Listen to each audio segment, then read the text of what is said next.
Hello, everyone. This is David, and tonight's movie that we watched was Deathbed, The Bed That Eats. This was again a request from a friend whom the other night requested that I review this one and provided me with the ability to watch it. And it isn't quite like the other movies we've seen here. This one's a little weird, a little strange, and kind of insane. So let's get into a little background behind this because this movie's a little messed up. So this was made in 1977, but it's my understanding that it didn't receive a release until the mid 2000s, like 2004, 2005, somewhere around there. Maybe a little bit before that. So for about 30 years, this movie was just sitting in limbo. And having now watched this movie, I understand why. Because not a lot happens in this movie. Pretty much the entire plot can be summed up in person goes into room, sleeps on bed, or fucks on bed, and bed eats them. That's about the entire movie. Now, I'm going to get into it, but that's about it. So let's talk about the deathbed for a moment. So, what is the deathbed? Well, it's clearly a bed, but it's more than just a bed. It's a demon bed. It eats people with a digestive foam. Also, it appears to have some sort of telekinetic, psychokinetic, or other form of control of objects because it can manipulate sheets to grab people, and when it decides to eat someone, they apparently get pulled in, so it's got some sort of ability to grab in that regard. In addition, I'm guessing it can influence people subtly. I mean, it's kind of hinted at. It also can, I believe, affect their dreams as they sleep on the deathbed. And at one point, it actually changes a person's cards that they put down to all aces and a joker. That basically said, across the 5 cards, you are dead. No joke. Which I thought was kind of funny. But anyway, so that's the deathbed and its abilities. Let's get into the movie. This is gonna hurt. This movie was something else. I said I wasn't gonna see movies that are worse than Raptor, but this one's for a friend, so I did it. I think I've lost a little bit more of my brain, but I did it. So, let's see, where does this start? So, it starts with these people going into the bed, and they are having like a picnic or something, and they sneak into the bed, and they have like, they're making out, and then they have like a bucket of chicken, and some apples, and some wine. And the bed eats the apple. It eats it like a person would eat an apple, which is kind of weird considering it just digests everything else with acid. So I don't know how it acid eats like a person would eat. Also, it makes the sound of biting an apple no matter what it's biting. So that's kind of weird. It drinks the wine somehow. I don't know how that works, but okay. And eats all the chicken. And puts them all back. Puts back an empty wine bottle. Puts back an empty bucket of chicken. Don't know why the bucket of chicken didn't get digested. Then eats the couple after they discover the stuff is missing. So that's that. Oh, and these are broken up into 4 parts: breakfast, lunch, dinner, and just desserts. And I guess the prologue counts too. So in the prologue, there's just the opening of a biting sound on an apple for like a long time. Oh, and I forgot to mention, the bed also has a buddy, kind of. It basically has an artist's ghost soul, or something akin to that, trapped in this painting, and basically it makes him watch all the people it kills, for some reason. Never really explained. So that's that. So,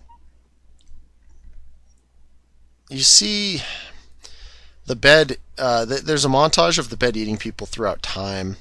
You learn how it was created. It was created because a demon fell in love with a woman, took the form of a man, created a bed.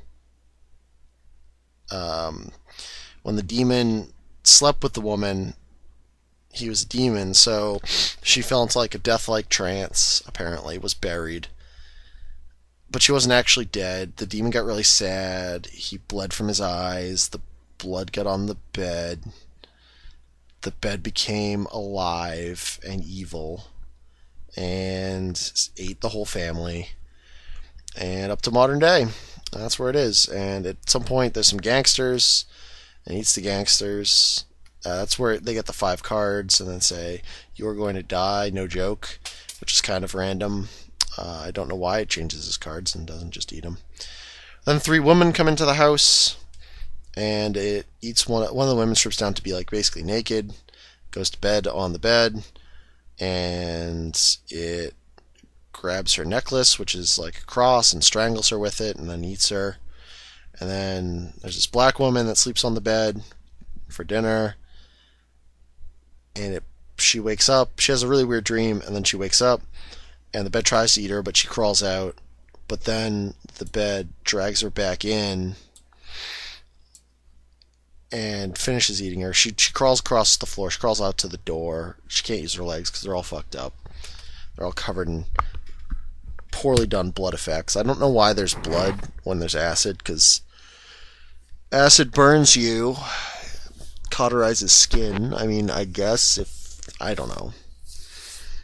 I honestly don't know. But whatever. Okay, so then she gets eaten, and then there's this girl that's been coming in and out, and the bed's been letting go. That apparently is the spitting image of the woman that gave the bed birth. The original woman. And her brother comes looking for her, finds her. The bed eats his hands, so now he just has bone hands. That's kind of interesting. His hands start to fall apart. So he has his sister break off his hands because he can't have bone hands. He doesn't like the idea of having bone hands that are falling apart. So that's a thing. Okay. Then the demon goes to sleep. Now, this isn't the demon bed. This is the demon that made the bed. Every 10 years it sleeps. And when it sleeps, the bed loses all of its powers for some reason. Because, whatever. And the guy in the painting could talk and tells the girl the ritual needed to get rid of the bed. So she does the ritual, and then he's like, "I'm sorry to tell you this, but in order to finish the ritual, you need to die." So she dies. The bed gets teleported outside. The mother of the bed wakes up. And then the mother of the bed and this other guy fuck, and the bed burns. And that's the movie. That's Deathbed. The bed that eats people.